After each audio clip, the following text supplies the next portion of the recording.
Muy agradecido con la presentación eh, y también agradecer a todas las personas que están presentes en este momento para poder tal vez conferenciar, tal vez poder compartir nuestros conocimientos que podemos tener y también la participación de ustedes, ¿no? Que están presentes en esta sala virtual. Bueno, muy agradecido. Voy a solicitar para que me puedan permitir el ingreso mm, para compartir la pantalla. Estamos.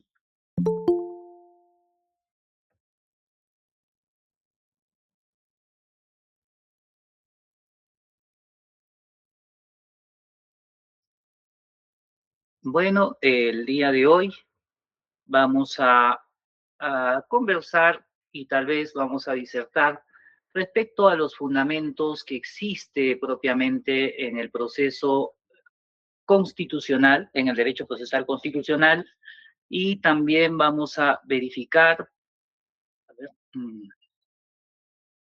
vamos bien acá.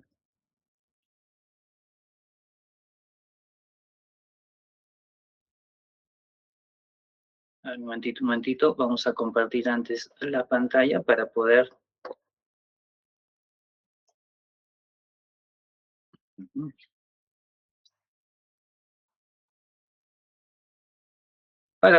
desarrollar con mayor eh, efectividad este curso. Ya compartir pantalla, partimos, ok, comenzar transmisión,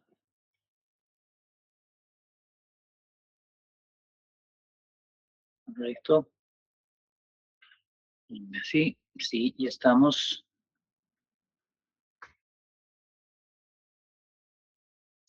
Ahora sí, eh, como les venía mencionando, el día de hoy vamos a hablar respecto a los fundamentos del derecho procesal constitucional y el título preliminar propiamente del derecho procesal, dentro del derecho procesal constitucional, ¿no?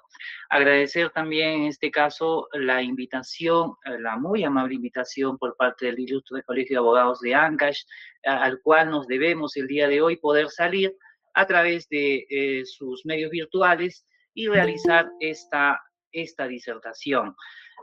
No, respecto a los fundamentos del derecho procesal constitucional y el título preliminar, habíamos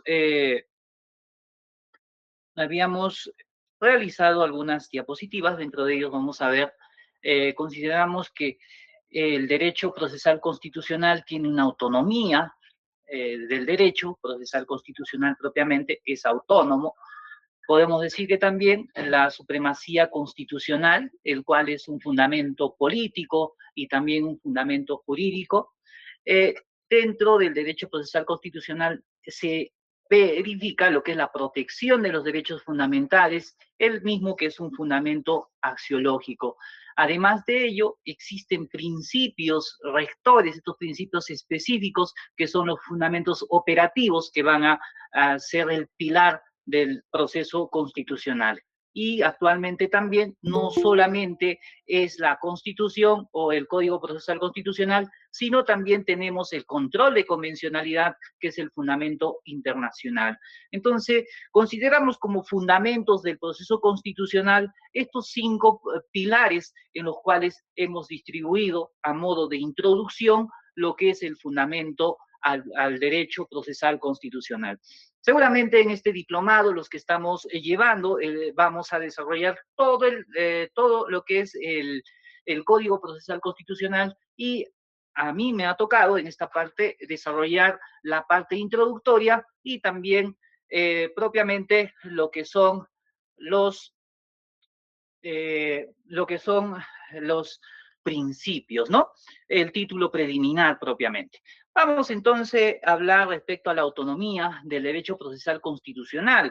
Decimos así, no es una simple rama del derecho procesal, sino consideramos que es una disciplina que va a tener una identidad propia. Sabemos que actualmente estamos en una tendencia de especialidades y dentro de las especialidades también existe el derecho constitucional. Y dentro del derecho constitucional, si bien las normas se encuentran expresamente o los derechos fundamentales o los derechos constitucionales o los derechos humanos se encuentran enumerados en la Constitución Política del Perú. Ahora, ¿cómo estos derechos deben ser accionados en la vía judicial o en la vía del Tribunal Constitucional? Pues justamente esta autonomía del derecho procesal constitucional nos va a permitir realizar. Por eso decimos, no es una simple rama del derecho procesal, sino es una disciplina que va a tener una identidad propia, porque va a tener sus propios procesos, ¿no? En un proceso civil seguramente hay un proceso de conocimiento abreviado, ¿no? Mientras que en un proceso penal también existe un proceso común y procesos especiales.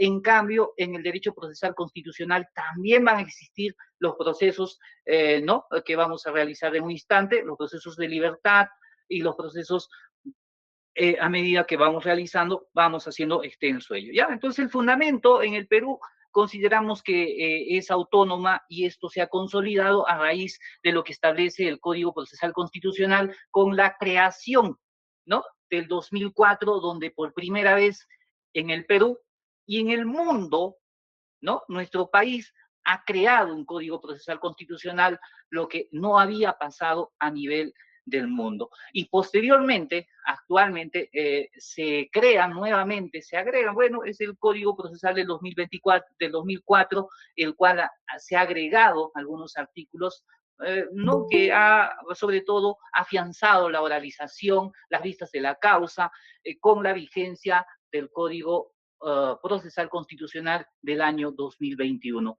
Bueno, aún lo consideramos nuevo porque recién está vigente hace 5 años. En este caso, su objeto no es solo resolver conflictos, sino lo que se va a buscar es tutelar, uno de ellos, la supremacía de la Constitución, por una parte, y la vigencia efectiva de los derechos fundamentales, ¿no? La supremacía de la Constitución se va a realizar mediante el proceso, en este caso,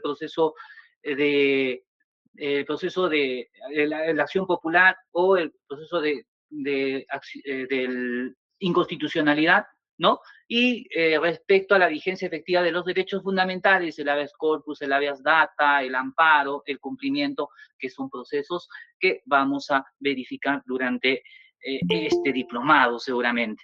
A ver, decimos que va a haber, que existe propiamente lo que es la supremacía constitucional, y la supremacía constitucional se basa en el principio de jerarquía. Si recordamos en este caso a Hans Kelsen nos ha desarrollado lo que es una pirámide kelseniana. En esta pirámide kelseniana, en la parte superior, podemos verificar lo que es propiamente la constitución política de nuestro Estado, y basado en el artículo 51 de la Constitución consideramos que es la norma normarum. ¿Qué significa? La norma de normas, ¿no? Es la norma que tiene la jerarquía más alta dentro de cada país. En nuestro país, que tenemos Perú, consideramos como la norma normarum, la norma de normas, es decir.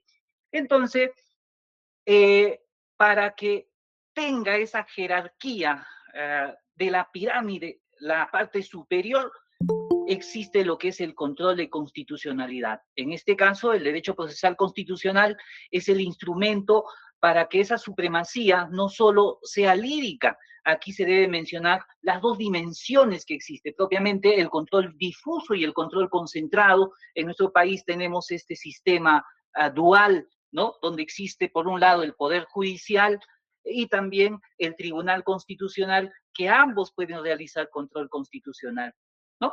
En nuestro país sucede ello. El Poder Judicial, ¿cómo realiza el control constitucional? Tiene esa facultad de inaplicar las normas contrarias a la Constitución simplemente mediante su fundamentación. Es decir, el juez tiene esa potestad. Cualquier juez en el Perú, cualquier juez puede realizar este control difuso propiamente que está autorizado en la Constitución. Y respecto al control concentrado, que propiamente los tribunos, en este caso, ¿no?, los magistrados del Tribunal Constitucional, tienen la facultad de expulsar las normas del ordenamiento jurídico. Simplemente vamos a desarrollar a mayor auge en los siguientes principios respecto a estos dos tipos de control. Bueno, como fundamento, y seguimos con la parte introductoria, también habíamos dicho que existe un fundamento operativo. Este fundamento operativo, propiamente, nos vamos a ir aquí. Aquí es vital citar al artículo 3 del título preliminar del nuevo Código Procesal Constitucional, en el cual se encuentran los principios, ¿no? Nos enumeran los principios que van a ser los rectores de este Código Procesal Constitucional. Dentro de ellos está el principio a la gratuidad en los procesos de libertad para el demandante, ¿no? En todos los procesos de libertad, ¿cuáles habíamos dicho que son procesos de libertad?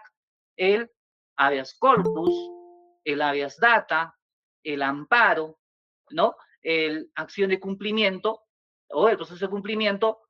En estos procesos existe lo que es propiamente el principio de gratuidad. ¿Para quién? Propiamente para el demandante. Actualmente, ¿dónde están estos abogados gratuitos? Propiamente, a raíz de la creación o la vigencia del nuevo Código Procesal Constitucional, se crean en las defensas públicas también los abogados de oficio, los mismos que se encuentran a cargo de la defensa pública, en los cuales podemos encontrar abogados gratuitos para que puedan iniciar el proceso de habeas corpus, el proceso de amparo, el proceso de habeas data y propiamente el cumplimiento. Si bien es cierto, el habeas corpus no requiere de un abogado, pero sí es posible solicitar un abogado gratuito para que interponga un habeas corpus, ¿no? Entonces, este principio de gratuidad es uno de los principios en los cuales se está efectivizando con con lo que es la participación de los abogados de la defensa pública en nuestro país. Bueno, también tenemos lo que es el principio de inmediación y socialización, que propiamente está dirigido para lo que es el juez.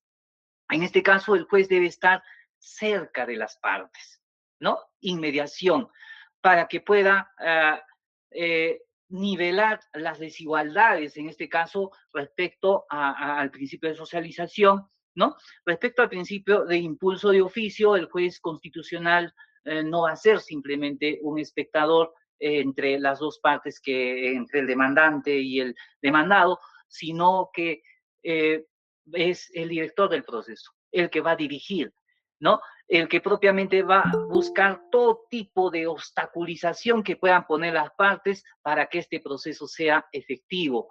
Estos procesos son rápidos, son procesos que deben realizarse a la con mayor eficacia, con celeridad, ¿no? Por eso es que este impulso de oficio está dirigido propiamente para los jueces. El principio de elasticidad, ¿no? Que es parte del formalismo moderado, el juez debe adecuar la formalidad al logro de los fines de los procesos constitucionales, ¿no? No va a ser propiamente un acto solemne donde se tiene que cumplir todos los requisitos establecidos o lo que dice la norma, sino el juez es más elástico en este caso, debe adecuar simplemente lo que se logra, ¿no? Imaginemos, por ejemplo, si a una de las partes no se le notificó, pero asiste a la audiencia, entonces significa que ese formalismo de la notificación, si bien es cierto, no se ha realizado, pero se encuentra dentro de la audiencia, se va a continuar con este proceso constitucional para evitar los ritualismos que puedan existir. Bueno, esto es a modo de introducción lo que es el nuevo Código Procesal Constitucional. Ahora sí, habiendo más o menos haciendo una presentación de forma genérica respecto a lo que es el nuevo proceso constitucional, vamos a ahondar al título preliminar. Y dentro del título preliminar nos da en el artículo 1 lo que son los alcances, en el cual nos dice el presente código regula los procesos constitucionales de habeas corpus, amparo, habeas data, cumplimiento, inconstitucionalidad, acción popular, los conflictos de competencia previstos en los artículos 200 y 202, inciso 3 de la Constitución, ¿no? Aquí es donde en este cuadro podemos verificar, podemos verificar a cada uno de los procesos constitucionales, en los cuales Vamos a verificar también, eh, encontramos la categoría de proceso. A ver, la categoría de proceso, creo que no se puede. Ya, vamos a verificar lo que es la categoría de proceso. Vamos a verificar el proceso constitucional. ¿Cuáles son los procesos constitucionales? Son 7, ¿no? La categoría de proceso, tenemos 3 tipos de categorías de proceso: los de tutela de derechos o los de libertad, también los denominan, el control normativo y el conflicto de atribuciones. Y los procesos constitucionales son los 7 que hemos visto en este caso, o hemos mencionado al hacer la lectura en el artículo 1, ¿no? ¿Qué derecho o bien protege propiamente este proceso constitucional y cuál es el órgano competente? Entonces, analizado esto, vamos a verificar cada uno de estos puntos. Dentro de ellos podemos ver como uno cuáles son los de tutela de derechos. Vamos a ver que está el habeas corpus, el amparo, el habeas data, el cumplimiento. Estos 4 procesos entonces se van a llamar procesos de tutela de derechos o procesos también denominados procesos de libertad. Entonces verificamos, también existe los procesos o la categoría de proceso de control normativo.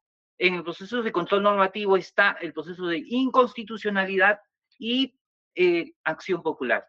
Estos 2 procesos propiamente lo que van a buscar es mantener la jerarquía ¿no? de la Constitución que se encuentra en la cúspide de la pirámide kelseniana que habíamos mencionado anteriormente. Y finalmente el proceso de el conflicto de atribuciones. Acá tenemos como 3, el conflicto de competencia. Aquí se van a dar las competencias asignadas por la Constitución y o las leyes orgánicas que tienen como atribuciones cada una de las instituciones, ¿no?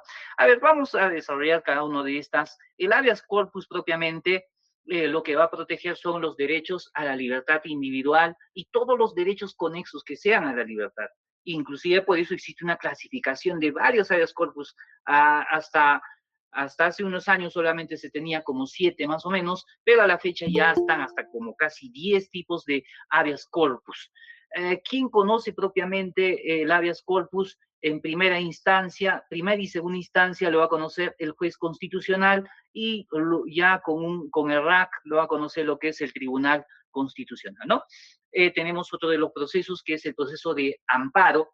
El proceso de amparo, en este caso, protege lo que es los derechos fundamentales, propiamente todos los derechos fundamentales que se encuentran en el artículo 2 de la Constitución, inclusive otros derechos que puedan encontrarse dentro de la Constitución, salvo los derechos a la libertad y el derecho a la información, ¿no? Porque libertad lo protege el corpus y los datos propiamente lo protege el habeas data.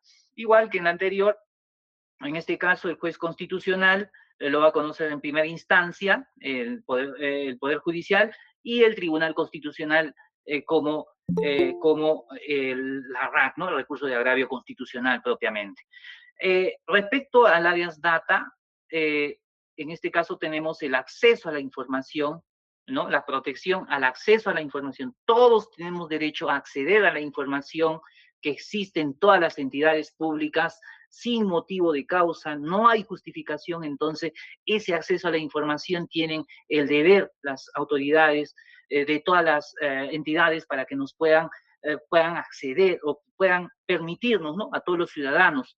Y también el otro, la protección de los datos personales, ¿no? Por un lado, que permitan la información y por el otro lado, que no permitan una información que pueda afectar a nosotros, ¿no? A los ciudadanos, porque nuestros datos personales lo tienen, otorgamos a las instituciones, otorgamos en nuestro trabajo o cualquier, inclusive cuando nos suscribimos, ¿no? En este caso a Google, a Gmail o no sé, a Facebook, a Instagram, TikTok, nos piden nuestros datos. Entonces hay una especie de conservación de datos personales en los cuales no pueden facilitar nuestros datos de forma que no está prevista en la ley, ¿no?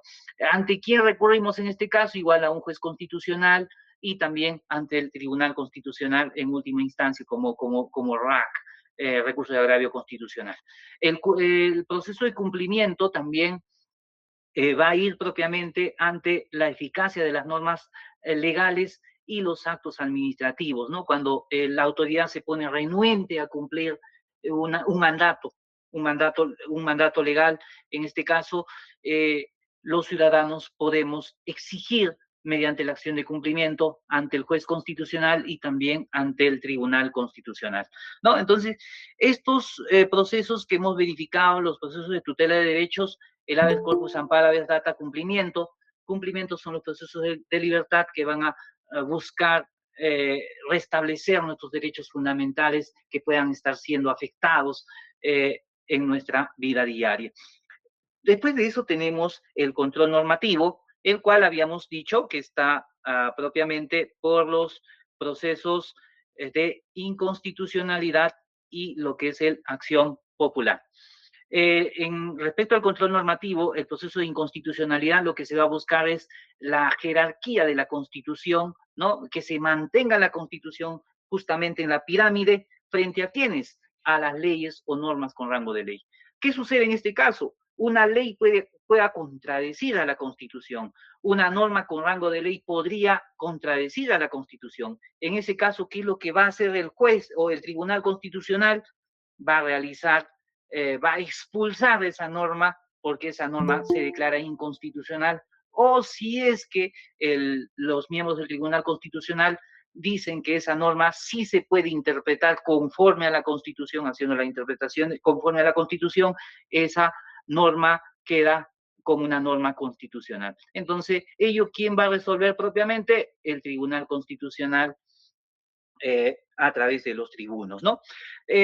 En la acción popular, en cambio, la acción popular también se verifica la jerarquía, pero acá ya no la Constitución, sino se verifica que se respete la jerarquía de las leyes, ¿no? En primera instancia, como habíamos mencionado hace un instante, en la primera jerarquía está la Constitución, y en la inconstitucionalidad se va a buscar que la Constitución no sea superado por leyes o normas con ese rango de ley.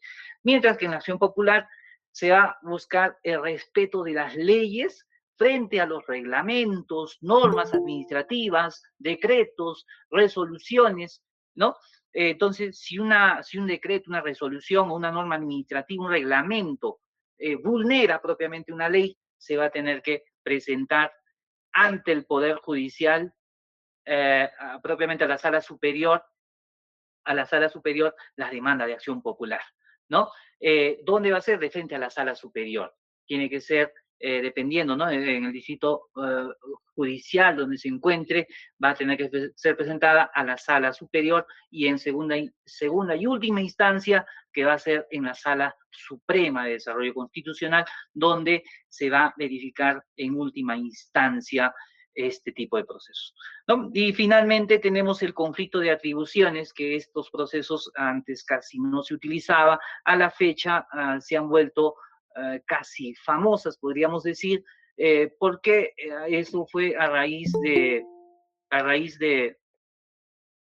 de los conflictos que estuvo viendo en nuestro Estado peruano respecto a entre el Congreso y el Poder Ejecutivo, ¿no? Entonces, las competencias asignadas, ¿dónde están las competencias que se les asigna propiamente a cada uno de los poderes del Estado? Por ejemplo, están dentro de la Constitución, también en sus leyes orgánicas. Entonces, si es que hay un conflicto de competencias, se va a utilizar este proceso, el proceso de conflicto de competencias, ¿dónde se va a presentar propiamente? Ante el Tribunal Constitucional, ante el Tribunal Constitucional. Entonces, este va a ser donde se va a verificar propiamente el conflicto de atribuciones, ¿no? Aquí podemos verificar, entonces, respecto a la parte 1 del título preliminar, también queríamos mencionar que estos tipos de proceso, habíamos visto que las clases de proceso, los procesos de libertad, el habeas corpus, el amparo, el habeas data, el cumplimiento, el órgano competente que va a conocer en primera instancia y segunda instancia va a ser el Poder Judicial, y finalmente a través del recurso de agravio constitucional lo va a conocer el Tribunal Constitucional, ¿no? En cambio, hay procesos exclusivos. El proceso de inconstitucionalidad, en este caso, el proceso de inconstitucionalidad eh, lo va a conocer en única instancia el Tribunal Constitucional. En cambio, el conflicto de competencias también lo va a conocer directamente el Tribunal Constitucional, eh, y el proceso de acción popular lo va a conocer solamente el Poder Judicial, ¿no? Estos procesos que podemos verificar acá, la acción popular es el único, démonos cuenta, es el único que se conoce a nivel de solamente el Poder Judicial. Sabemos que el dominio respecto a todos los procesos constitucionales está el Tribunal Constitucional, pero esta es la excepción, ¿no? La excepción de los procesos constitucionales que en única instancia lo conoce la acción popular es el Poder Judicial. Recordemos entonces y tengamos en consideración ello para el futuro, ¿no? Tal vez algunos de nosotros de los que estamos escuchando vamos a postular en algún examen. Esta es la pregunta que suelen realizar en los exámenes. Bueno, vamos a pasar a la siguiente diapositiva. En la siguiente diapositiva, ¿qué es lo que verificamos acá? Podemos ver los tipos de habeas corpus, la finalidad y los supuestos de hecho que van a darse en cada uno de ellos, ¿no? Hay un habeas corpus reparador. Este habeas corpus reparador es el clásico, ¿no? El habeas corpus reparador, ¿cuándo se va a dar? Cuando hay propiamente una detención arbitraria propiamente dicha.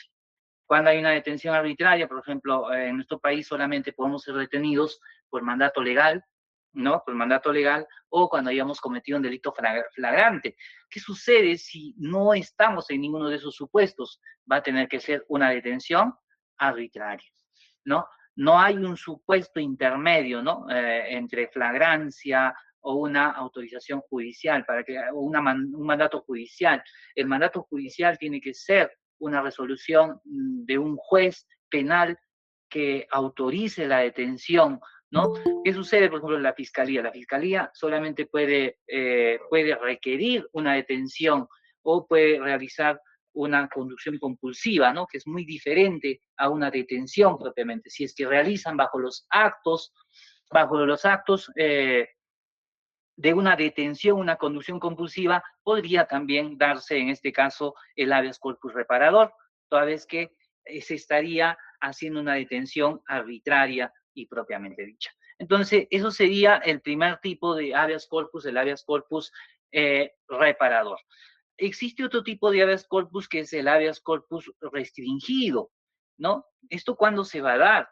Cuando una persona se siente que está siendo molestada, ¿no? Hay bastante molestia, existe lo que es seguimiento, ¿no? Hay perturbación de la libertad. En ese caso procede el habeas corpus restringido. ¿Cuándo podría ocurrir esto, por ejemplo? A ver, vamos a graficar en este caso un ejemplo. En nuestro país, el que conduce la investigación propiamente es el Ministerio Público, y el que realiza las diligencias, el brazo operativo, es la Policía Nacional del Perú actualmente. La investigación preliminar propiamente está a cargo de la policía.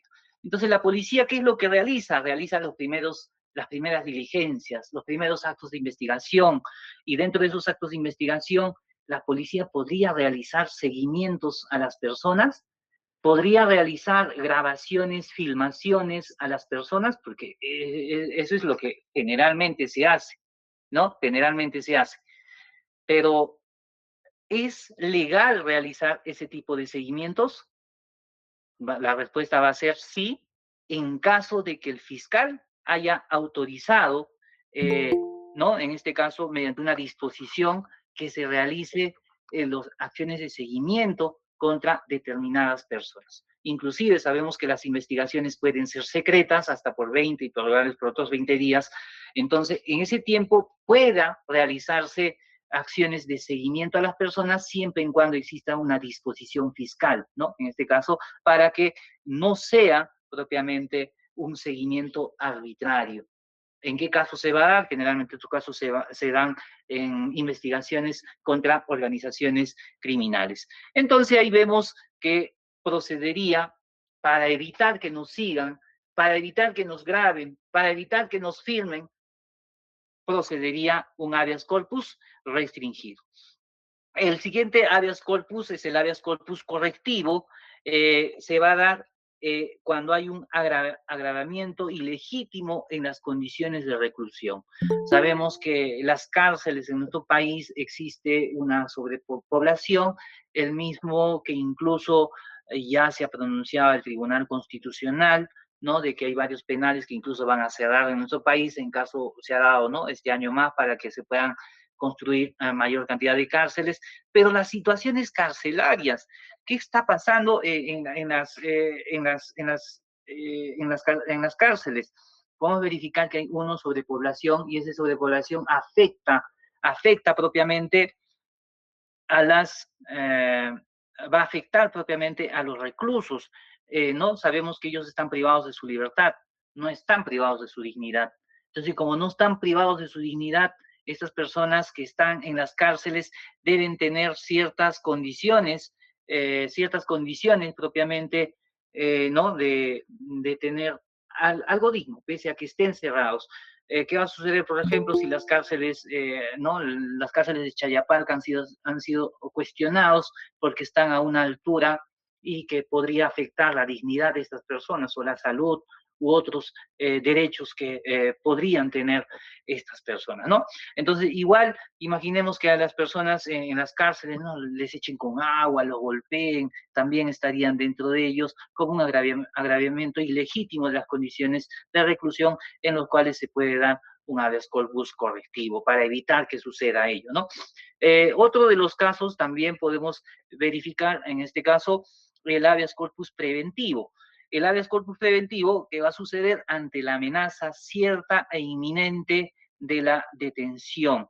En este caso, imaginemos que exista a una determinada persona que ya lo estén buscando y que ya exista, no sé, un mandato de detención, pero que es bajo bajo fundamentos arbitrarios, pruebas arbitrarias que se puede verificar y se puede presentar un habeas corpus preventivo para evitar que logren detener a una determinada persona, ¿no?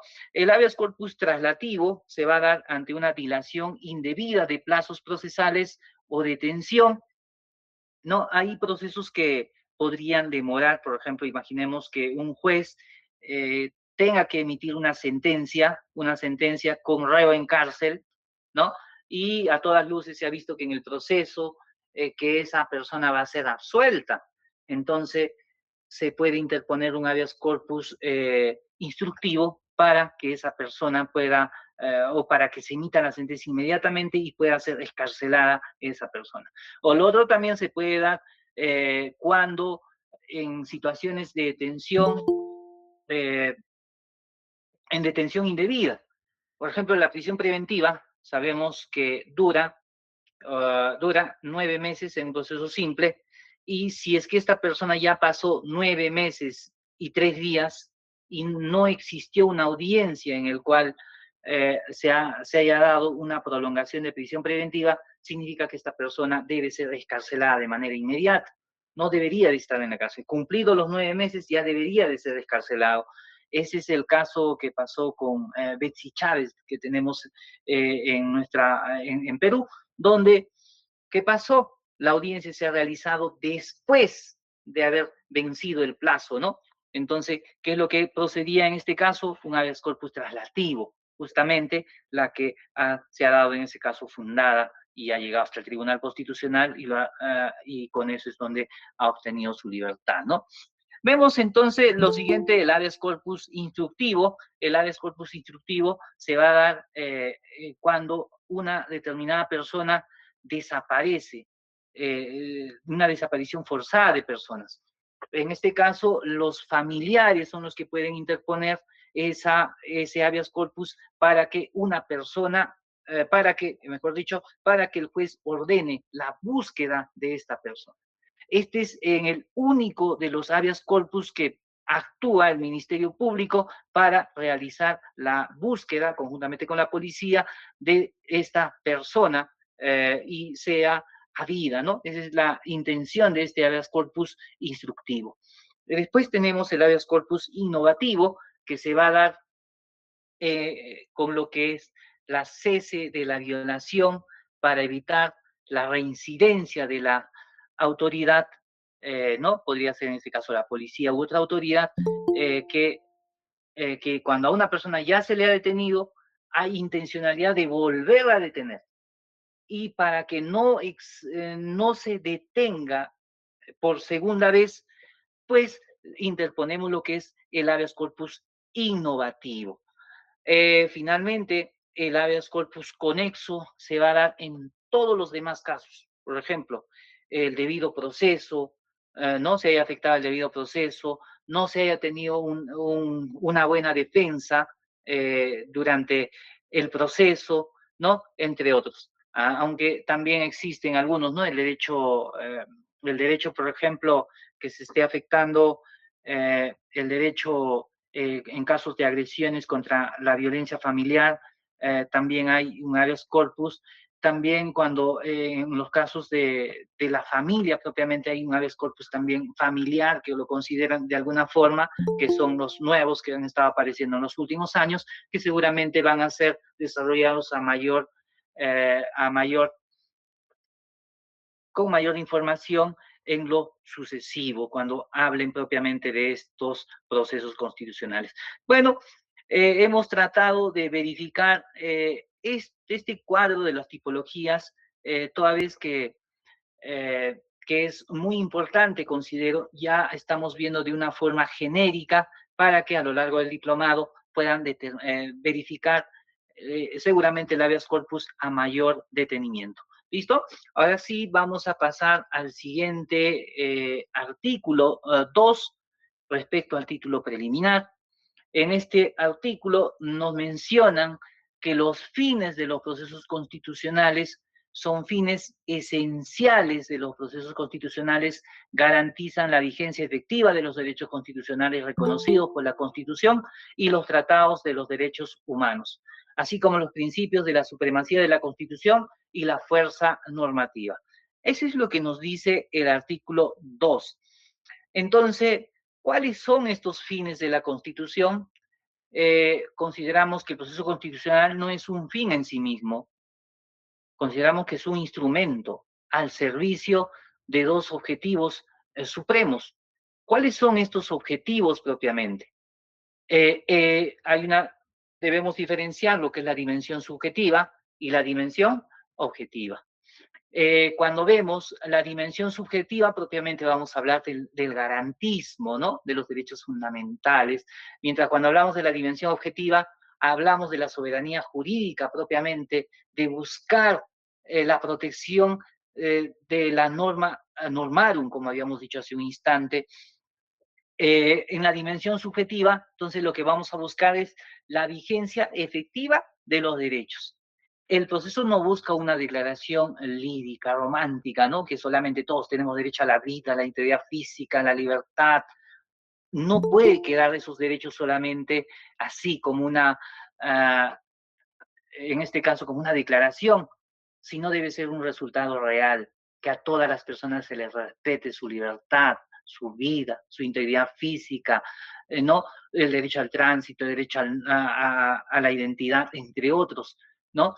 Entonces debe ser real, concreto, que restablezca el derecho vulnerado. Si es que se le ha vulnerado uno de estos derechos a una persona, debe restablecerse de forma inmediata, usando el bloque de constitucionalidad. ¿Quiénes conforman propiamente el bloque de constitucionalidad? toda la Constitución, no solamente los derechos que se encuentran en el artículo 2 de la Constitución, sino toda la Constitución más los tratados, más los tratados. Entonces estos van a ser como parámetros para buscar la dimensión subjetiva de los fines del proceso constitucional. ¿Y cuáles son los que están dentro de la dimensión objetiva? Propiamente lo que se busca es la soberanía jurídica, ¿no? La defensa de la jerarquía normativa.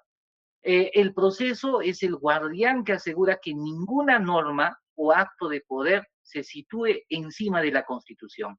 En nuestro país, nuestra Constitución política es la norma de normas, la norma que va a estar en la parte superior de la pirámide.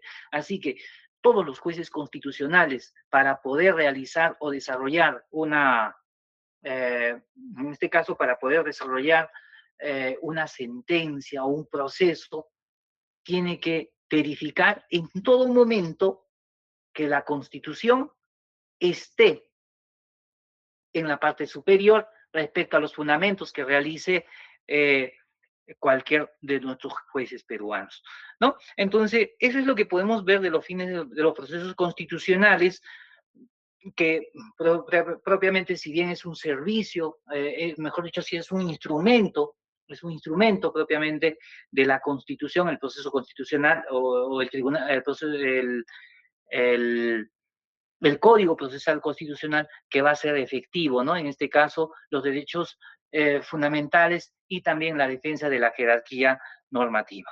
Bueno, el siguiente, el siguiente artículo, verificamos los principios procesales en el artículo 3, y dentro del artículo 3 vamos a enumerar estos procesos, estos principios procesales que habíamos dicho inicialmente que son los pilares, ¿no? Pilares para que se desarrolle un proceso constitucional.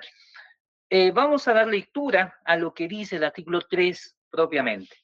Dice: los procesos constitucionales se desarrollan con arreglo a los principios de dirección judicial, del proceso, economía, inmediación, socialización y el principio de gratuidad en las actuaciones del demandante, salvo que se trate de los procesos constitucionales iniciados por las personas jurídicas con fines de lucro, con fines de lucro contra resoluciones judiciales. El juez y el Tribunal Constitucional tienen el deber de impulsar de oficio los procesos, salvo en los casos expresamente señalados en el presente código. Asimismo, el juez y el Tribunal Constitucional deben adecuar la exigencia de las formalidades previstas en este código al logro de los fines de los procesos constitucionales. Está el principio de elasticidad. Cuando en un proceso constitucional se presente una duda razonable respecto de si el proceso debe declararse concluido, el juez y el Tribunal Constitucional declararán su continuación, ¿no? La duda favorece, así que al proceso. La gratuidad prevista en este artículo no obsta el cumplimiento de la resolución judicial firme que disponga la condena de costas y costos conforme a lo previsto en el presente código. Entonces acá ya nos está detallando cuáles son propiamente los principios procesales que da el Código Procesal Constitucional. A ver, vemos acá enumerado, para hacer un resumen, la dirección judicial e impulso de oficio del juez, la inmediación, economía y socialización, que también lo debe practicar en este caso el juez, ¿no? La gratuidad segmentada. Recordemos, no todos los procesos son gratuitos. Hace un rato habíamos diferenciado cuáles son los procesos de libertad, ¿no? Y dentro de los procesos de libertad, los procesos de libertad o los de tutela de derechos son gratuitos. Respecto al control normativo y el conflicto de atribuciones, estos procesos no. Las de tutela de derechos tienen abogado gratuito, habíamos dicho, cuando son demandantes, ¿no? Entonces, recordando ello, regresamos a nuestra diapositiva, y el otro, que sería el principio de elasticidad, y el indubio pro actione, ¿no? La duda favorece a que continúe el proceso y las costas y costos. A ver, vamos a desarrollar cada una de estas. Habíamos mencionado como uno la dirección judicial e impulso de oficio. En este caso, el magistrado constitucional no es un convidado de piedra, ¿no? Al establecer el impulso de oficio, se reconoce que en el proceso constitucional subyace un interés público que trasciende al interés de las partes. El juez tiene la carga de conducir el proceso hacia la sentencia, evitando que el formalismo o el abandono procesal, figuras proscritas en esta sede, porque sabemos que el abandono, el formalismo, son figuras propiamente, incluso ahora en el Código Procesal Civil o en los procesos civiles, ya se está evitando ello, ¿no? Pero el abandono procesal sigue existiendo, incluso en los procesos contenciosos administrativos. Figuras que están proscritas en la sede constitucional, ¿no? Porque asfixian la tutela de un derecho fundamental. Entonces debemos ver que el magistrado del Tribunal Constitucional va a tener que establecer el impulso de oficio en los procesos constitucionales, porque estos son de intereses públicos que afecten un derecho fundamental a una determinada persona, persona X. No solo afecta a esa persona X, sino afecta a todos los peruanos, a todos los peruanos. Entonces, aquí podemos verificar ello, la dirección judicial e impulso de oficio que debe tener cualquier juez. Ahora recordemos, en los procesos constitucionales va a actuar en primera y segunda instancia, en los procesos de libertad va a actuar lo que es el juez, un juez constitucional, pero que pertenece al Poder Judicial, con la inmediatez que debe resolver en estos casos.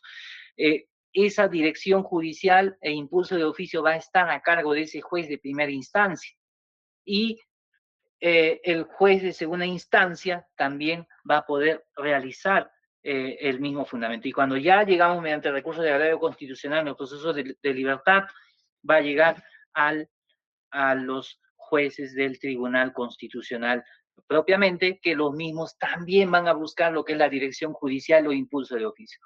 En los demás procesos, que no son de libertad, habíamos dicho también solamente ejercen una competencia el Tribunal Constitucional, el cual estos magistrados del Tribunal Constitucional tienen esa dirección judicial y también el impulso de oficio respecto a los procesos constitucionales, ¿no? El proceso competencial y los procesos, en este caso, la acción de inconstitucionalidad y la acción popular propiamente. Vamos al segundo principio, que es la economía, la inmediación, economía y socialización. La inmediación consideramos que es fundamental con la obligatoriedad de la vista de la causa y la oralidad. Actualmente habíamos dicho que el nuevo Código Procesal Constitucional hay varias situaciones en las cuales las audiencias se están oralizando, ¿no? Generalmente el nuevo Código Procesal Penal, en un inicio también, que era de la escrituralidad, pasa a la oralidad.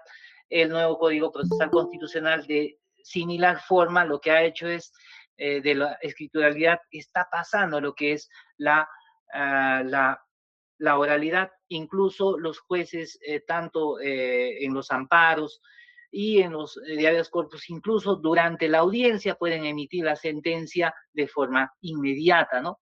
Entonces, para ello, ¿qué es lo que tiene que ver la inmediación? Propiamente la inmediación en las vistas de la causa y se va a realizar a través de la oralidad y el juez va a poder presenciar a las partes y también para realizar la valoración de las pruebas que se puede realizar en la misma actuación si son que no requieran propiamente de valoración probatoria, porque estos procesos son especiales, ¿no? Los procesos constitucionales. Entonces, el juez debe tocar el conflicto. Eso es lo que propiamente verificamos respecto al principio de inmediación. Y respecto al principio de socialización, en principio debe existir una paridad de armas, lo que en el nuevo Código Procesal decimos, ¿no? La igualdad de armas que debe existir entre entre las partes procesales. En el proceso constitucional de similar forma también podemos verificar que debe existir esa paridad de armas en clave social, ¿no? Sabemos que los que afectan propiamente derechos fundamentales puede ser, por ejemplo, la policía, la fiscalía, ¿no? ¿Y a quién se le afecta? A un ciudadano. Y ese ciudadano pueda que no tenga recursos económicos, pueda que no tenga una defensa eficaz, y justamente para ello también existen lo que es los abogados, ¿no? De las defensas públicas a la fecha. ¿Para qué? Propiamente para dar la paridad de armas, ¿no? El juez debe intervenir para equilibrar la balanza cuando exista una desigualdad evidente, ¿no? El ciudadano, que es el demandante, y el poder. En este caso podría quedar como poderoso la policía, la fiscalía u otras instituciones que podrían afectar el derecho, los derechos de las personas, ¿no? Evitando que la disparidad de recursos técnicos o económicos determinen el resultado del proceso, porque, ¿no? Porque hizo una defensa ineficaz, no han presentado los recursos necesarios, entonces podrían afectar o menguar para que una demanda de un proceso constitucional pueda ser debidamente valorado, ¿no? Entonces, para evitar ello, el juez puede intervenir para equilibrar propiamente esa balanza. Eso solamente lo puede hacer un juez constitucional, ¿no? Vamos entonces también el tercer principio, la gratuidad segmentada. Habíamos dicho la gratuidad segmentada. Aquí vemos que la norma mantiene la gratuidad para la persona natural, pero introduce una restricción loable. Las personas jurídicas con fines de lucro que cuestionen las resoluciones judiciales sí deben pagar, ¿no? Estamos hablando en este caso, muchas veces a través de los procesos constitucionales se tiene una pretensión económica, y generalmente las personas jurídicas, ¿no? Van a discutir por una pretensión jurídica. Cuando tienen fines de lucro, entonces que van a cuestionar determinadas resoluciones judiciales, sí deben realizar los pagos. Este es un acierto dogmático, consideramos, porque busca evitar que las grandes corporaciones utilicen el amparo como una tercera instancia gratuita para dilatar ejecuciones comerciales, preservando los recursos del Estado para quienes realmente estén en situación de vulnerabilidad. Lo que no va a suceder con un ciudadano, ¿no? Un ciudadano a veces no tiene esa disposición económica. Por ello, este principio de la gratuidad segmentada está propiamente dirigido sobre todo en los derechos, o mejor dicho, solamente en los derechos de libertad. Nuevamente recordando los procesos de libertad, disculpe, en los procesos de libertad está el habeas corpus, el habeas data, el amparo y el proceso de cumplimiento. En esos casos, entonces, los demandantes, las personas comunes y corrientes como nosotros, vamos a poder ingresar a una gratuidad con una defensa, eficaz, que propiamente hay abogados muy preparados en las defensas públicas, los cuales van a poder a apoyar en el desempeño durante el proceso, ¿no? En los procesos de libertad. Lo que no va a suceder para las personas jurídicas. Las personas jurídicas, si se tratan de recursos económicos, lo van a tener que hacer ellos mismos con con su economía.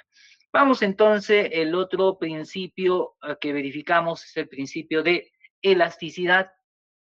Este es quizás el punto más relevante para nuestra práctica, porque el juez debe aplicar el formalismo moderado.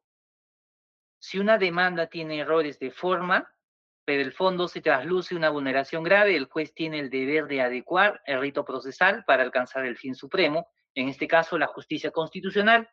La forma debe servir al derecho sustantivo y no al revés, ¿no?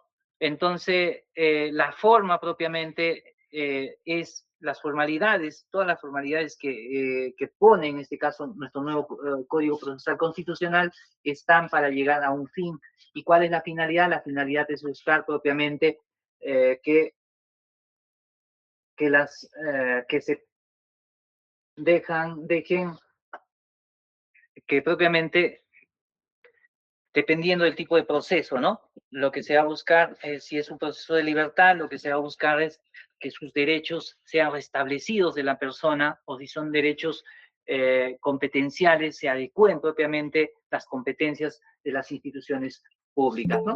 Entonces, el principio de elasticidad, en este caso, ya habíamos mencionado anteriormente también, lo que se va a buscar es de que no se haga los ritualismos propiamente, sino debe ser moderado. Todo, todo, si es que estos formalismos se van a aplicar, tienen que ser para lograr los fines propiamente del proceso constitucional. ¿Qué pasa con el siguiente principio, el indubio pro actione? La norma establece una presunción iuris tantum a favor de la continuidad. Ante la duda razonable sobre si el proceso debe morir, concluir o seguir vivo, el legislador ordena la supervivencia del proceso. Es la aplicación máxima del principio de favorabilidad procesal, garantizando que el acceso a la justicia no cierre las ambigüedades procedimentales. Actualmente, los procesos constitucionales no se pueden declarar improcedentes a nivel liminar, ¿no? Sino que estas deben deben realizarse, deben admitirse, ¿no? A trámite, pese a que podríamos decir que falta la cuestión procedimental o la cuestión previa o los procesos previos, ¿no? Porque se debe dar mayor énfasis, ya que se busca en este caso que los derechos fundamentales no sean afectados y tiene que ser revisado propiamente y debe haber un pronunciamiento de fondo por los jueces constitucionales en nuestro país. Este es lo que ha favorecido este principio y también hay normas específicas respecto a ello. A ver, como 6 tenemos las costas y costos. Como habíamos dicho, la gratuidad no es una carta de impunidad para litigar con temeridad.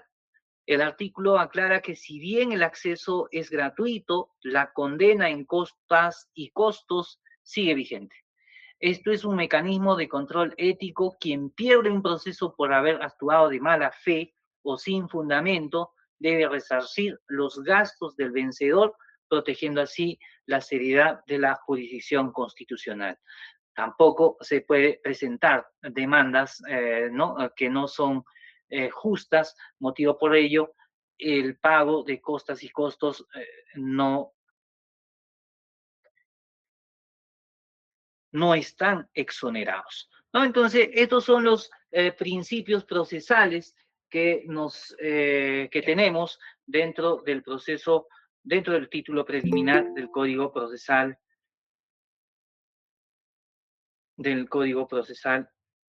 Constitucional. Bueno, ahora vamos a pasar al siguiente principio, los órganos competentes.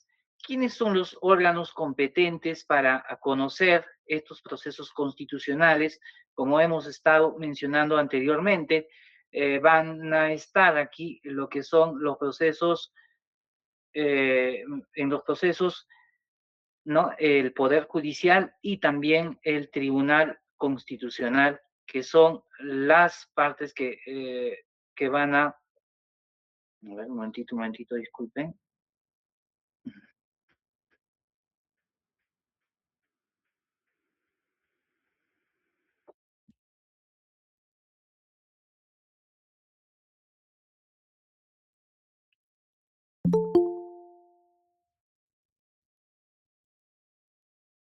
Bueno, tenemos varias personas que nos están comentando que quieren ingresar, pero no les han permitido el ingreso.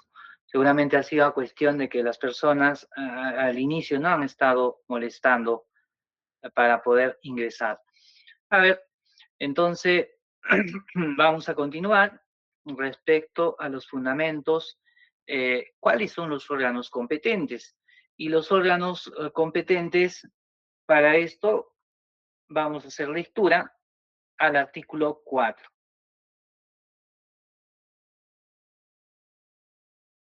Ah,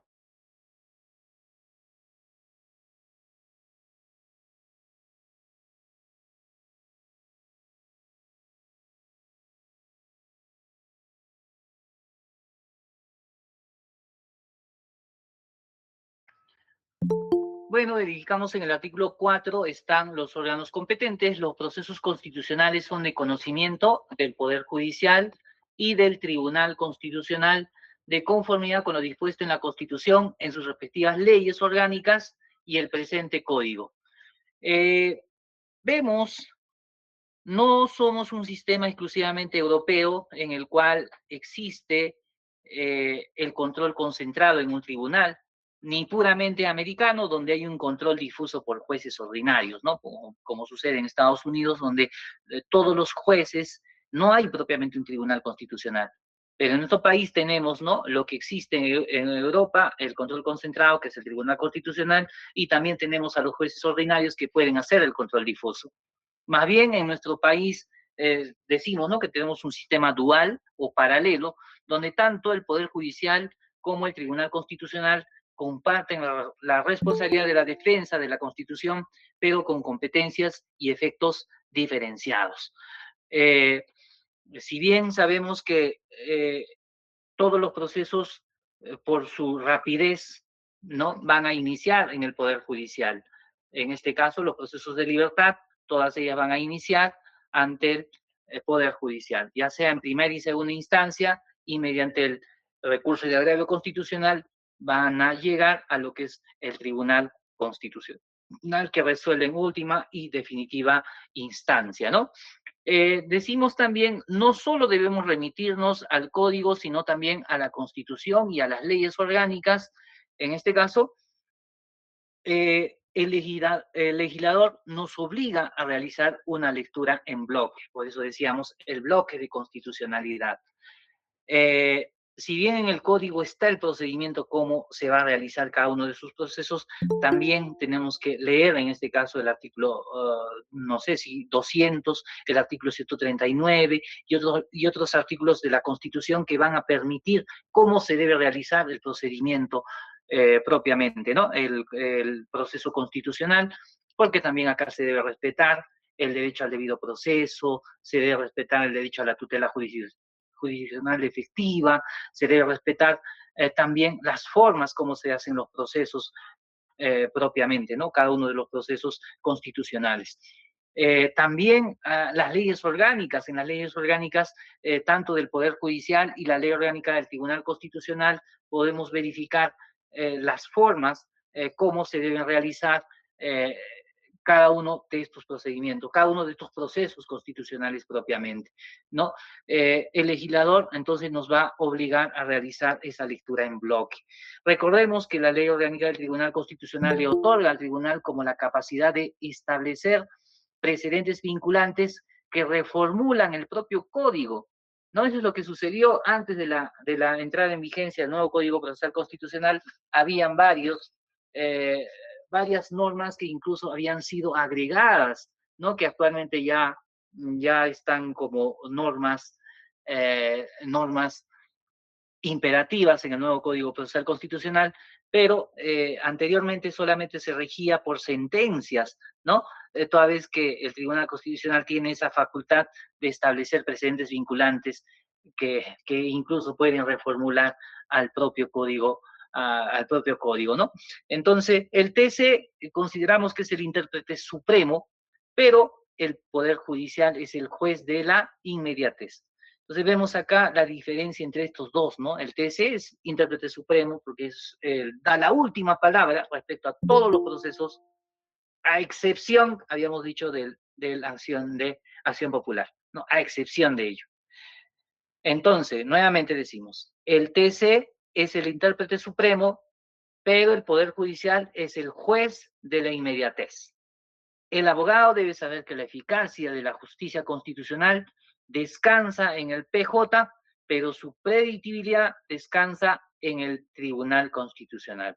Entonces, la justicia constitucional, los primeros jueces que van a ir para la defensa de los derechos de la libertad, por ejemplo, o los derechos o los procesos de tutela, propiamente van a ser un juez civil, ¿no? O un juez penal, un juez civil en los procesos de amparo, en los procesos de cumplimiento, ¿no? Va a ser propiamente, o en los de habeas data, va a ser un juez civil de primera instancia, y en el proceso de habeas corpus va a ser un juez penal de primera instancia. ¿Qué sucede en estos tres procesos? Si hay una apelación, lo va a conocer la sala, ya sea la sala civil, y en el caso de habeas corpus lo va a conocer la sala penal, ¿no? En segunda instancia. Ahora, estos van a ser resueltos de forma inmediata, deben tener preferencia sobre todos los demás procesos, porque recordemos que acá se está afectando un derecho fundamental y un derecho fundamental debe ser restablecido de forma inmediata, ¿no?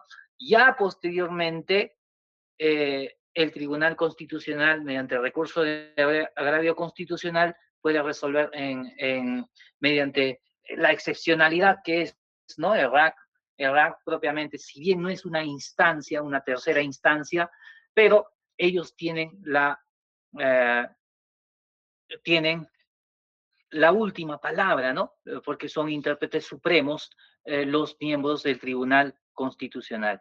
Entonces, la unificación de criterios, ¿quién lo da propiamente? El Tribunal Constitucional.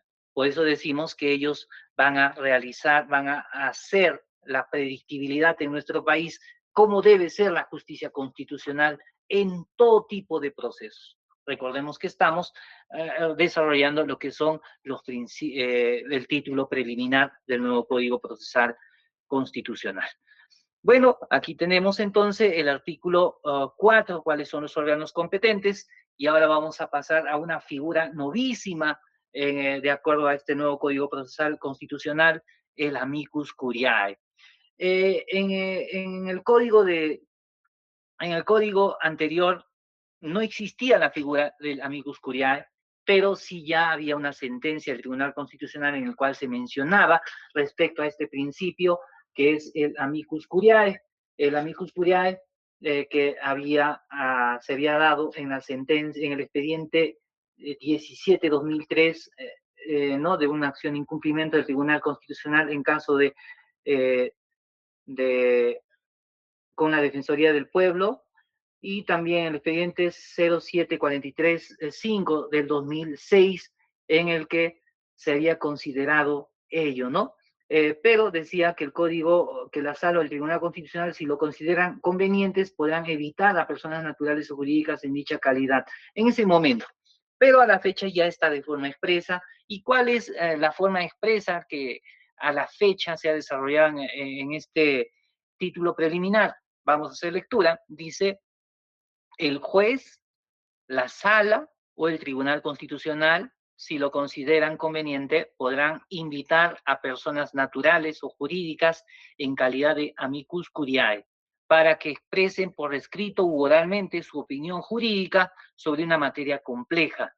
También pueden invitarse al amicus curiae para que ilustre al juzgador eh, sobre conocimientos no jurídicos, técnicos o especializados de relevancia necesaria para resolver la causa. Son requisitos que debe cumplir la participación del amicus curiae. ¿Cuáles son estos requisitos? 1, no es parte ni tiene interés en el proceso. 2, tiene reconocida competencia e idoneidad sobre la materia que se le consulta. 3, su opinión no es vinculante. 4, su admisión al proceso le corresponde al órgano jurisdiccional. El amicus curiae carece de competencia para presentar recursos e interponer medios impugnatorios. Bueno, acá ya establece cuáles son los requisitos, establece también cuáles son las condiciones que debe tener el amicus curiae. Si verificamos amicus curiae, ¿qué significa? Es el amigo del juez, es el amigo del juez. Entonces, vemos que el amicus curiae rompe con la estructura rígida del proceso bilateral donde existía un demandante versus demandado. Este artículo nos va a permitir que la jurisdicción constitucional se nutra de la sociedad abierta de los intérpretes de la Constitución. En este caso, verificamos que no es un tercero con interés en el resultado, sino un tercero con interés en la calidad de la doctrina que emana de la sentencia. Entonces, lo que va a buscar en este caso el amicus curiae es que haya un debate donde haya mayor conocimiento, mayor capacidad para que incluso el Tribunal Constitucional o incluso los jueces puedan resolver de una forma con mayores fundamentos jurídicos o técnicos o científicos, dependiendo para qué hayan sido invitados, ¿no? Porque también puede ser para conocimientos no jurídicos o conocimientos técnicos o especializados para resolver una determinada causa. Entonces, estos van a ayudar ¿a quién? Al juez para que pueda resolver, pero va a haber un debate, ¿no? Va a abrir a un debate. Si es que hay una opinión en este caso, o en este caso respecto al amicus curiae, respecto a un determinado punto, seguramente va a abrir a un debate. ¿Quiénes van a debatir en este caso? Tanto el demandante como el demandado respecto a lo que va a poner en la mesa el amicus curiae, que es el que va a ayudar al juez para que resuelva, ¿no? Entonces la norma va a permitir dos tipos de ilustración. Uno, la opinión jurídica y los conocimientos no jurídicos. La opinión jurídica va a ser sobre materias complejas donde la interpretación de la norma tiene un impacto sistemático, ¿no? Puede haber márgenes del derecho donde sean discutidas. Por ejemplo, esto es lo que se ha dado en el caso, en los casos de competenciales, ¿no? En los procesos competenciales donde se discute propiamente y se requiere una opinión jurídica porque ambos pueden tener competencias sobre un determinado acto, ¿no? Entonces lo que se va a buscar en este caso es una materia compleja y una opinión jurídica que van a realizar propiamente los expertos, ¿no? Que pueden ser universidades, personas con reconocida trayectoria, extribunos, tal vez jueces o investigadores de la ciencia del derecho, ¿no? Y respecto a los conocimientos no jurídicos, esto es vital, consideramos porque en los procesos de amparo ambiental, por ejemplo, o la salud pública, o las tecnologías de la información, necesitamos de estos profesionales. Si hablamos de un amparo ambiental, un juez propiamente no es un ambientalista, o respecto a la salud pública, no un juez propiamente no es un médico, o las tecnologías de información, actualmente estamos Instagram, no sé, TikTok, hay formas, ¿no? Como realizan el uso de los TIC, lo cual necesitamos de expertos para que nos puedan ilustrar respecto a cómo se están desarrollando las tecnologías, ¿no? Y se requieren expertos para ello.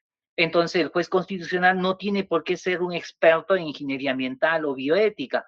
El amicus llena ese vacío técnico para que la sentencia sea materialmente justa y no solo legalmente válida. Porque podría ser que el juez no conozca y simplemente por no conocer o desconocimiento podría fallar en contra del afectado.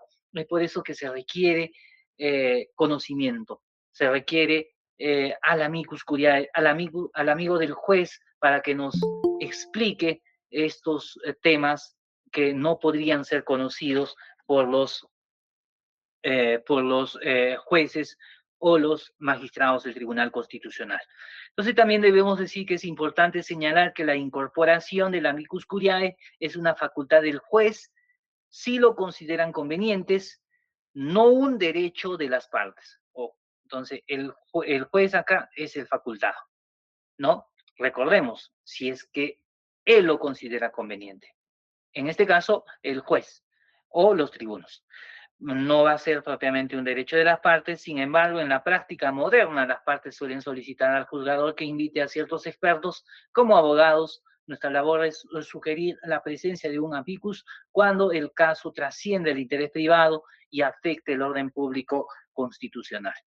Bueno, permite que el amicus curiae se exprese oralmente, ¿no? En una audiencia. Es fundamental recordar que el amicus no es un abogado de parte encubierto, su aporte debe ser objetivo. Si el juez detecta que el amigo está actuando como un lobista de una de las partes, su opinión debe perder valor probatorio. La fuerza del amicus reside en su prestigio académico o técnico, ¿no? Que nos saque de dudas de las cosas que podríamos estar pensando tanto los jueces y los magistrados del Tribunal Constitucional.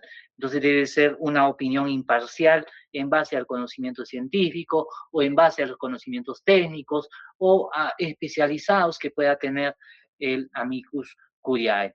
Entonces, esta es una figura novísima que se ha incorporado y todavía en el título preliminar, el amicus curiae, y consideramos que es muy importante. Y sabemos que estas normas eh, constitucionales se pueden aplicar también eh, en, en otros tipos de procesos. ¿Qué significa? En un proceso penal es posible aplicar si verificamos el nuevo Código Procesal Penal, no existe la figura del amicus curiae, pero esta norma se puede aplicar en otros procesos, ¿no? La pregunta ya fue respondida porque ya se ha aplicado en un proceso penal eh, el amicus curiae, ¿no? Sí es posible entonces. Vamos a pasar a los... nos hemos saltado. Vamos a pasar al siguiente artículo, que es el precedente vinculante. Bueno, acá el precedente vinculante ha sido discutida, han querido modificar respecto al voto, ¿no? Al número de votantes para que se pueda cambiar un precedente vinculante. Eh, ¿Qué nos dice en este caso el artículo 6? La sentencia del Tribunal Constitucional que adquiere la autoridad de cosa juzgada constituye precedente vinculante. ¿Cuándo así lo exprese la sentencia? O sea, la sentencia debe decir de forma clara, este es precedente vinculante, precisando el extremo de su efecto normativo, formulando la regla jurídica en lo que consiste el precedente. Cuando el Tribunal Constitucional resuelva apartándose del precedente, el overruling, debe expresar los fundamentos de hecho y de derecho que sustenten la sentencia y las razones por las cuales se aparta del precedente. Para crear, modificar, apartarse o dejar sin efecto un precedente vinculante, se requiere la reunión del Pleno del Tribunal Constitucional y el voto conforme de 5 magistrados, ¿no? En los procesos de acción popular, la sala competente de la Corte Suprema de la República también puede crear, modificar o derogar precedentes vinculantes del Poder Judicial con el voto conforme de 4 jueces supremos, de los 5, ¿no? Siempre que sean conformes a la interpretación que resulte de la resolución del Tribunal Constitucional. La sentencia que lo establece formula la regla jurídica en lo que consiste el precedente, expresa el extremo de su efecto normativo y en el caso de su apartamiento, los fundamentos de hecho y de derecho en que se sustenta. Vemos en este caso la regla jurídica y el efecto normativo. El código es ahora más exigente. No basta con que una sentencia sea importante para ser precedente. El TC debe cumplir con una carga de claridad extrema, debe hacer lo que es la identificación expresa, ¿no? Es lo que dice expresamente, debe decir esto es precedente, ¿no? Solo así una sentencia del Tribunal Constitucional va a tener ese carácter de precedente. La formulación de la regla debe existir redactar una norma jurídica adscrita que se desprende de la interpretación constitucional. Prácticamente este va a ser como una norma que va a tener que ser cumplida por todas las instituciones, por todos los jueces, por todos los peruanos, porque lo que se cree como precedente vinculante de una sentencia es de obligatorio cumplimiento para todas las personas, ¿no? Diferente al precedente de las sentencias del Poder Judicial, que son de obligatorio cumplimiento para todos los jueces del Perú, lo que no sucede con un presidente vinculante del Tribunal Constitucional, ¿no? Este es para todos los peruanos, para todas las instituciones, no solo para los jueces. Vemos también en este caso el efecto normativo, el cual debe precisar hasta dónde llega su obligatoriedad, la vinculación vertical y también la horizontal. Esto evita la dictadura de los obiterristas, dicho de paso, y obliga a concentrarnos en el ratio decidendi, propiamente la razón de ser el obiterrista, la parte resolutiva, ¿no?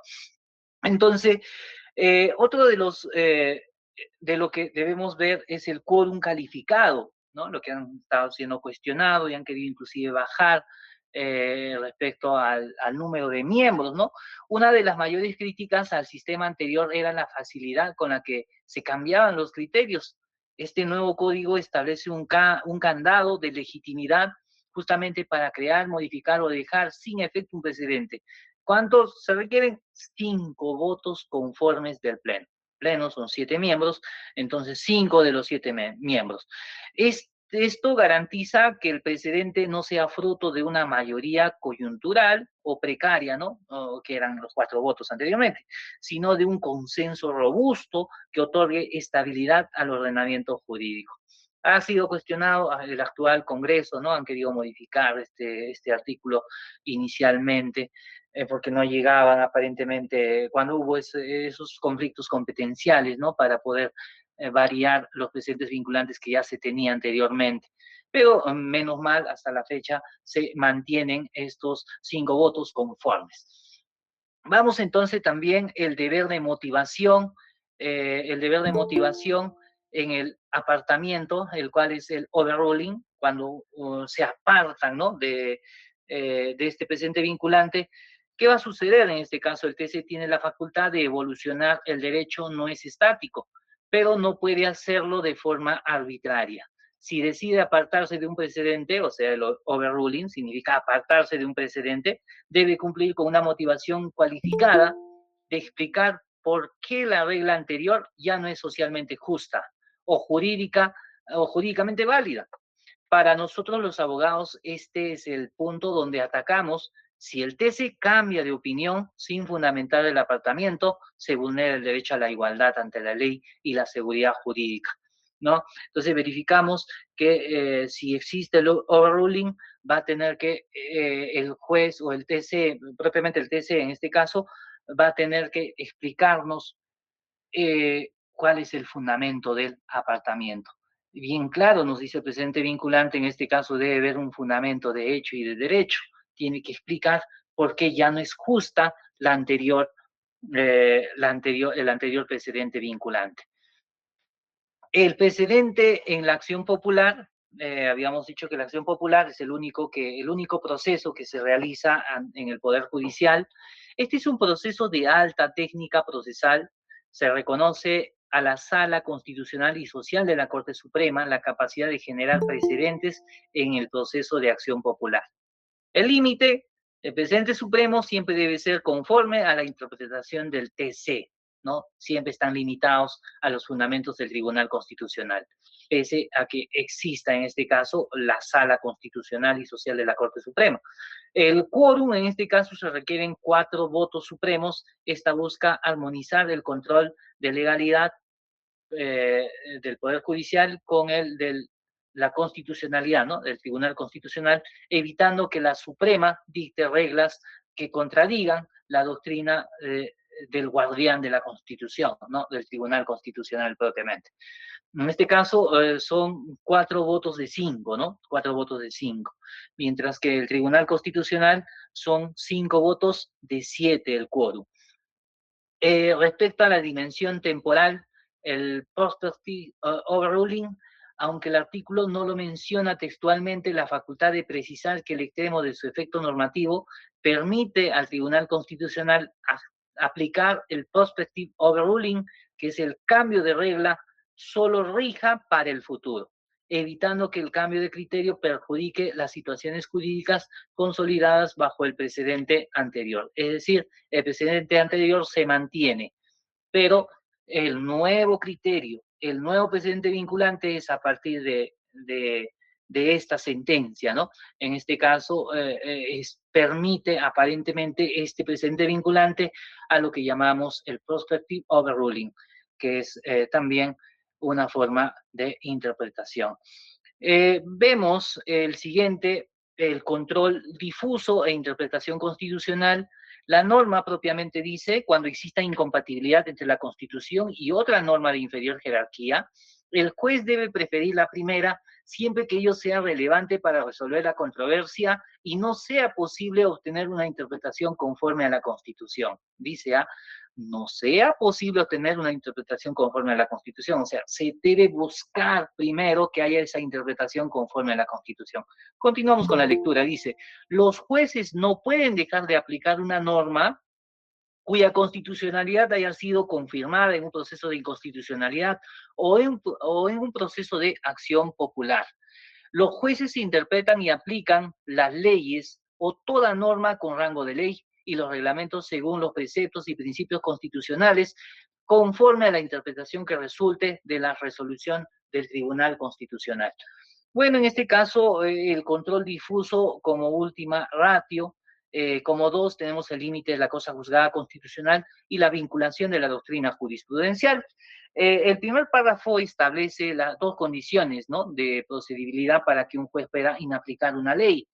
Uno de ellos es el juicio de relevancia y la interpretación conforme. El juicio de relevancia, ¿qué significa? No se puede inaplicar una norma por placer, ¿no? Por placer académico simplemente. La incompatibilidad debe ser determinante para resolver la controversia, si en el caso puede resolverse sin tocar la constitucionalidad de la norma. El juez debe abstenerse en este caso. Y la interpretación conforme, ¿qué significa? Este es el límite democrático. Antes de matar la aplicación de una ley, fruto de la voluntad popular, que así lo expresa con sus decisiones el Congreso, el juez tiene la obligación de agotarla.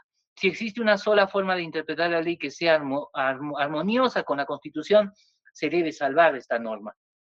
El control difuso solo procede cuando la norma es insalvable, ¿no? Eso está expresamente, ¿no? Entonces, lo primero que debe buscar el juez es hacer esa interpretación conforme a la Constitución. Si no se realiza ello, pues estaríamos afectando. ¿Qué pasa si el juez no hace el juicio de relevancia o no hace la interpretación conforme? Obviamente esa sentencia seguramente va a ser revocada, ¿no? Y en caso sea revocada, incluso podrían ganarse un proceso disciplinario estos jueces por no haber realizado el control difuso como última ratio, ¿no? Recordemos, el control difuso es de última ratio. Ahora, el límite de la cosa juzgada constitucional. El segundo párrafo nos introduce un freno necesario para evitar el caos judicial. En este caso, si el Tribunal Constitucional ya analizó una ley en un proceso de inconstitucionalidad y dijo, ¿no?, esta ley es inconstitucional. Ningún juez de jerarquía inferior, o sea, todo el Poder Judicial, los que ven los procesos de libertad, puede usar el control difuso contra ella, porque esta norma ya ha sido analizada y ha sido pues declarada constitucional, ¿no? Entonces, por eso esta ley no se puede decir que es inconstitucional, si es que ya ha sido revisada por el Tribunal Constitucional. Esto garantiza la unidad del ordenamiento, el control concentrado. El Tribunal Constitucional prevalece sobre el control difuso para evitar que cada juzgado se convierta en una isla en sus propias reglas de validez. Ahora acá les pongo otro conflicto. ¿Qué pasa con el control convencional? Bueno, si el Tribunal Constitucional convalida una norma que puede ser arbitraria, todavía nos queda lo que es el control convencional y lo que ha sucedido en el caso peruano, ¿no? Hemos tenido casos de esa forma donde, si bien el Tribunal Constitucional ha dicho que es constitucional esa norma, igual han inaplicado utilizando el control convencional. ¿Será posible? No, también es de trabajo académico, consideramos que sí es posible, pero bajo ciertas reglas y cánones que cómo se debe hacer un control de convencionalidad.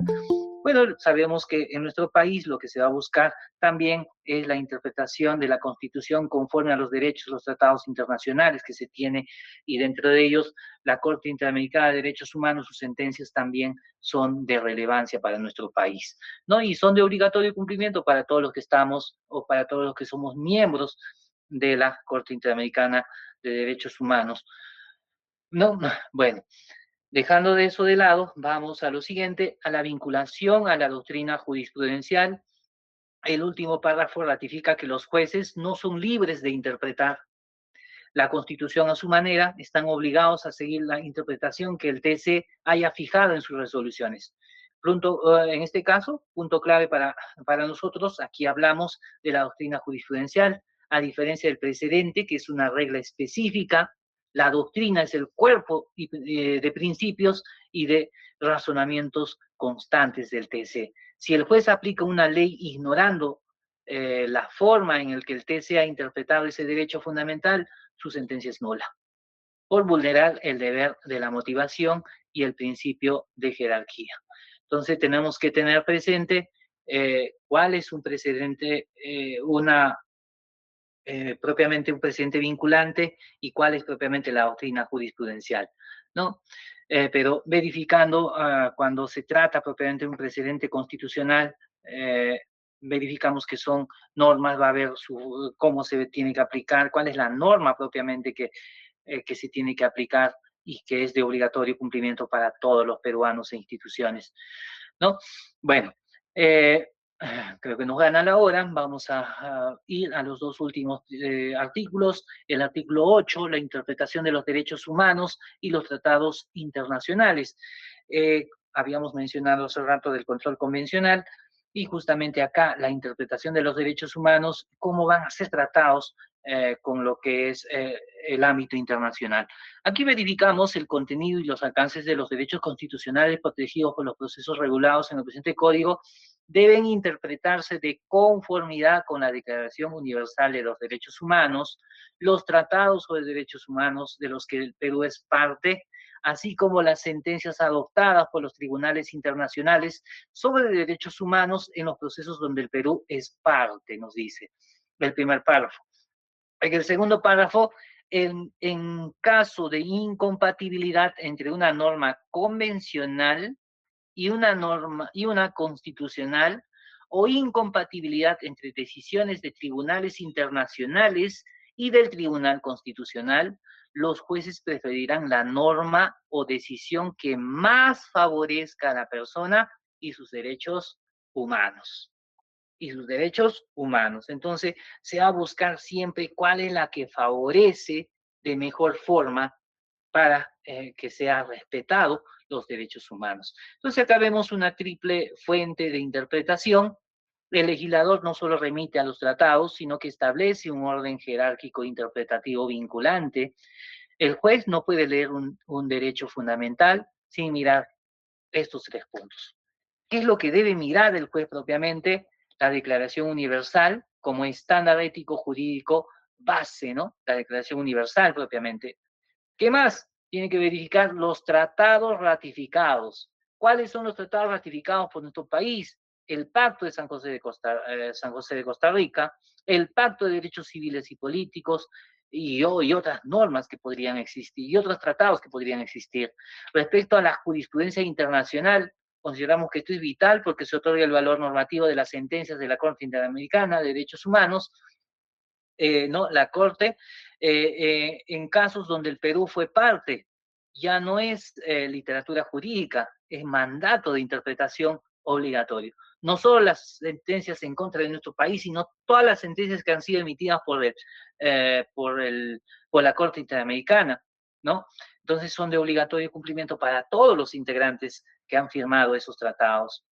En nuestro país, el Congreso ha estado cuestionando estos tratados, sin embargo, a la fecha se deben cumplir de forma obligatoria cada una de esas sentencias conforme se encuentra en la jurisprudencia de la Corte Interamericana de Derechos Humanos, ¿no?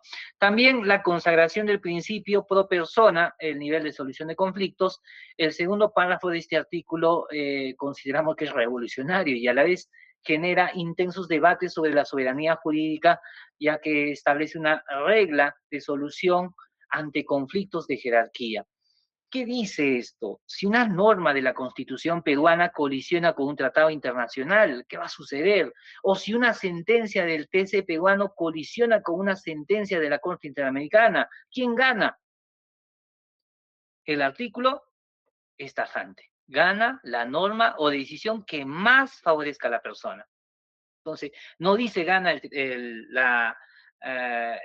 bajo un control convencional, ¿no? La sentencia de la Corte Interamericana sobre una sentencia del Tribunal Constitucional, sino la que más le favorezca. ¿Más le favorezca a quién?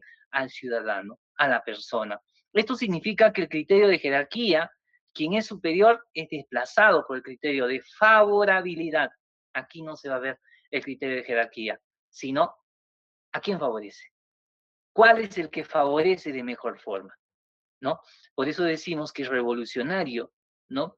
El juez constitucional debe elegir la interpretación que expanda el derecho no la que provenga de la autoridad más alta. Es el que mayor favorezca al ciudadano, sin importar la jerarquía, sin importar una jerarquía internacional que podría ser la Corte Interamericana de Derechos Humanos ante el Tribunal Constitucional. Imaginemos que el Tribunal Constitucional peruano favorezca mejor sus sentencias ante, ante las sentencias de la Corte Interamericana. Entonces, se va a buscar ello.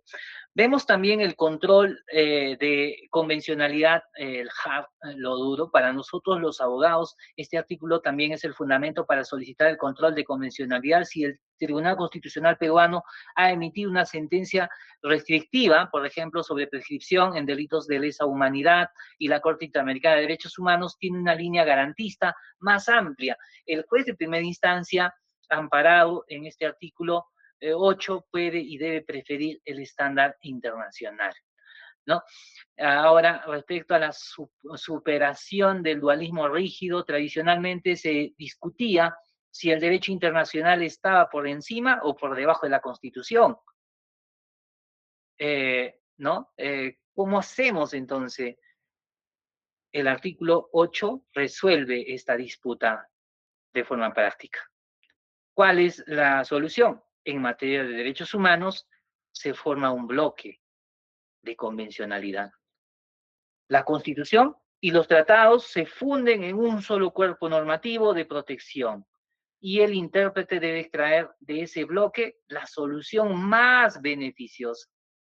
Entonces ya no va a importar la jerarquía en este caso, sino lo que más favorezca al ciudadano nuevamente. Regresamos a decir ello. El desafío práctico, el riesgo de la inseguridad jurídica. Como expertos debemos advertir que la aplicación de la norma más favorable requiere una motivación excepcional.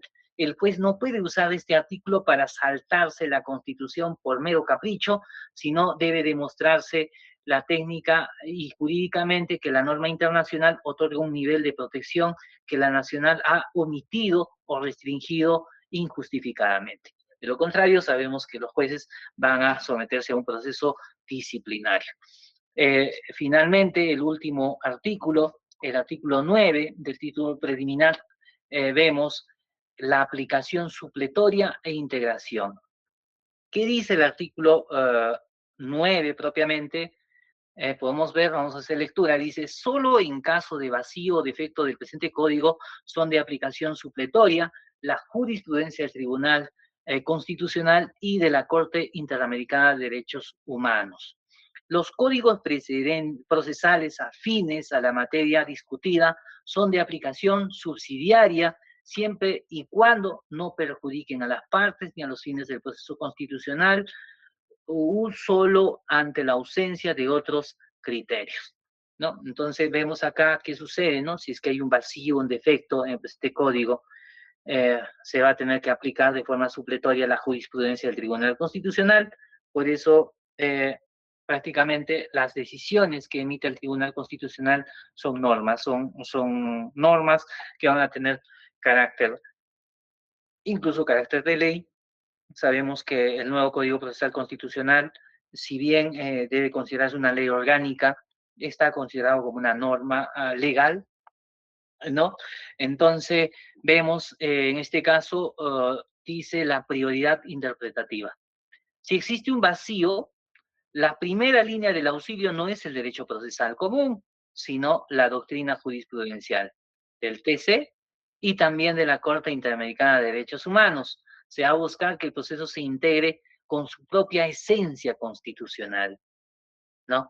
Entonces, vemos un vacío en un proceso de amparo, ¿vamos al proceso civil? No.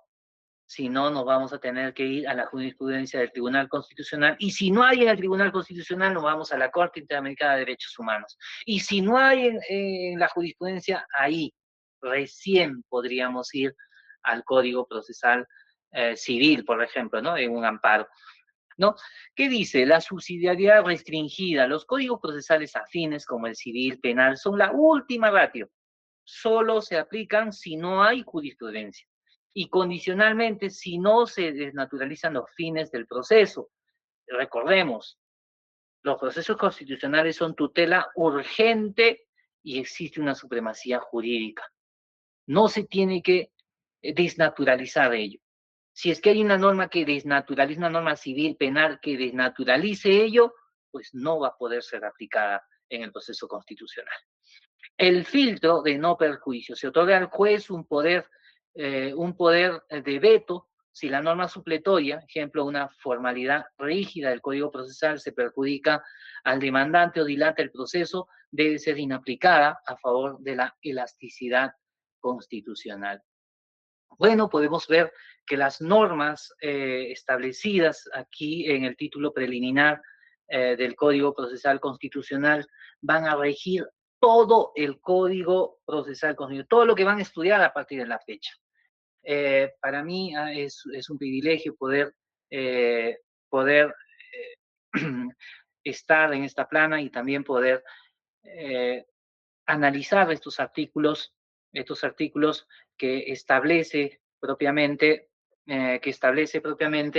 el nuevo Código Procesal Constitucional y pues atentos para cualquier consulta que pueda existir.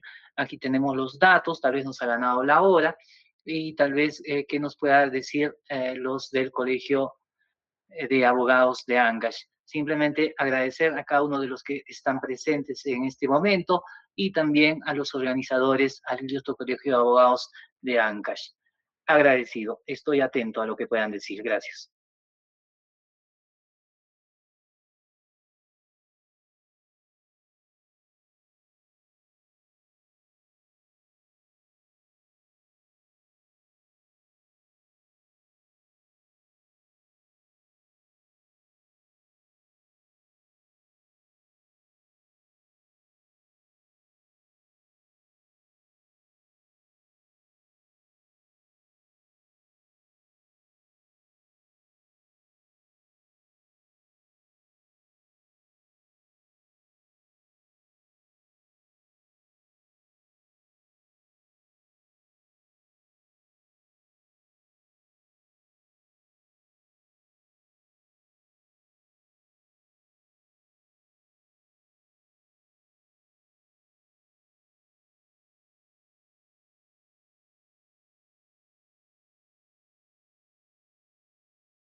Ya, propiamente los fines, a ver, vamos a regresar a los fines de los procesos constitucionales. Eh, lo que se debe buscar en su dimensión subjetiva es garantizar los derechos fundamentales, ¿no? Y también por la dimensión objetiva lo que se va a buscar es la defensa de la jerarquía normativa. Entonces, el fondo del asunto va a ser ello.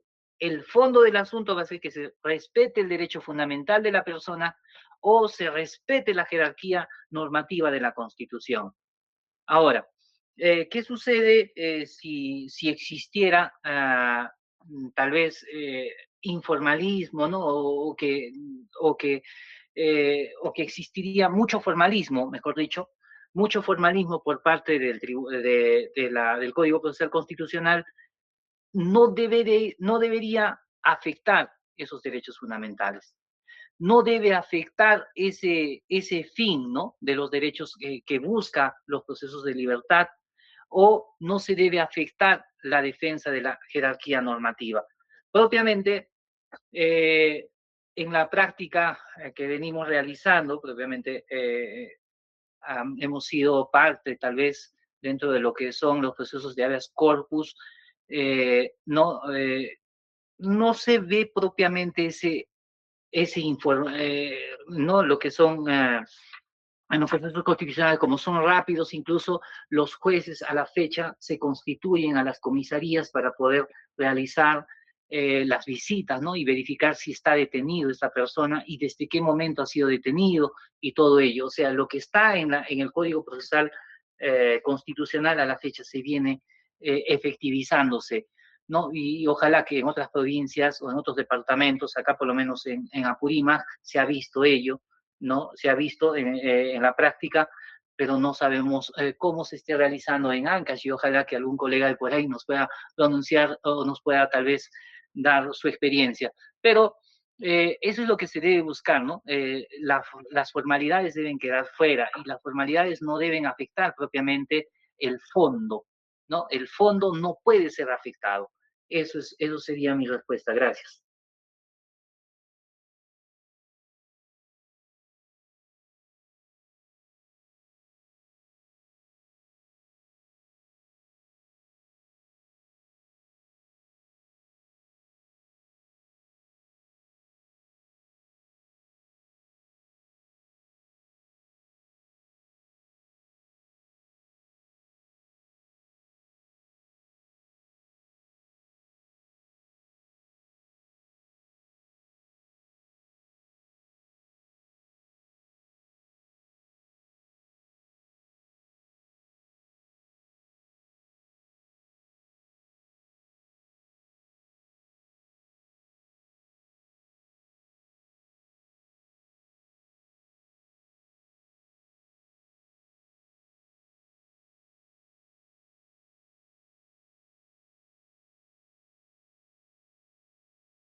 Gracias con todos. Hasta pronto.